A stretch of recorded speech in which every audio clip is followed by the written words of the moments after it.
এই মুহূর্তে যমুনার সামনে আছেন সহকর্মী তাসলিম তৌহিদ। সরাসরি চলে যাচ্ছি তার কাছে।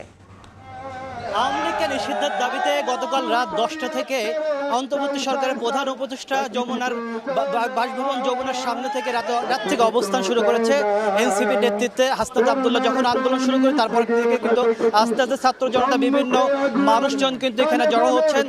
এখন পর্যন্ত সকাল 10টা এখানে কিন্তু শুধু এনসিপি না, বিভিন্ন শ্রেণী পেশার মানুষ এসে এখানে জমায়েত হয়েছে। অর্থাৎ এই এনসিপি যে হাসনাত আব্দুল্লাহ যে ডাক দিয়েছিল আওয়ামী লীগের নিষিদ্ধের দাবিতে, সেই আন্দোলনে কিন্তু দেখেছি যে জামাত ইসলামের যে সমর্থন জানাতে, একই সাথে বিভিন্ন হেফাজত ইসলাম সহ বিভিন্ন রাজনৈতিক বা বিভিন্ন সংগঠনগুলো কিন্তু এখানে আসছেন। এসে এই আওয়ামী লীগকে নিষিদ্ধের দাবি, একই সাথে তাদের নিবন্ধন বাতিল সহ তাদের বিচারের দাবিতে কিন্তু এই আন্দোলন চলমান রয়েছে।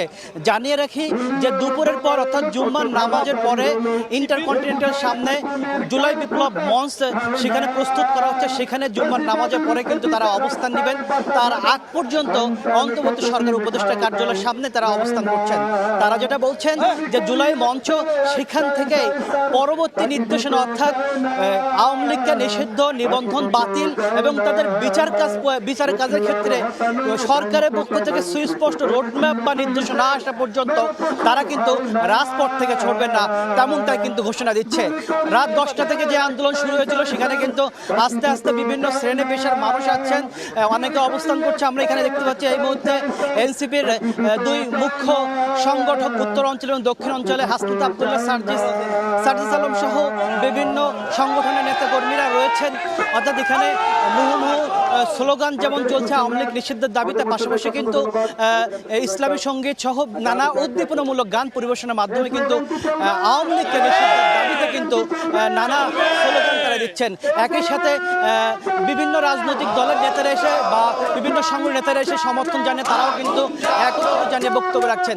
তবে মধ্যপথে তারা যেটা বলছেন যে দুপুরের পর জুম্মার নামাজের পর তারা হোটেল ইন্টারকন্টিনেন্টালের সামনে যে মঞ্চ প্রস্তুত করা হচ্ছে সেখান থেকেই তারা বড় সমাবেশ করবে এবং সেখান থেকে আওয়ামী লীগ নিষিদ্ধ ব্যাপারে কোনো সিদ্ধান্ত না আসা পর্যন্ত অবস্থান করবে।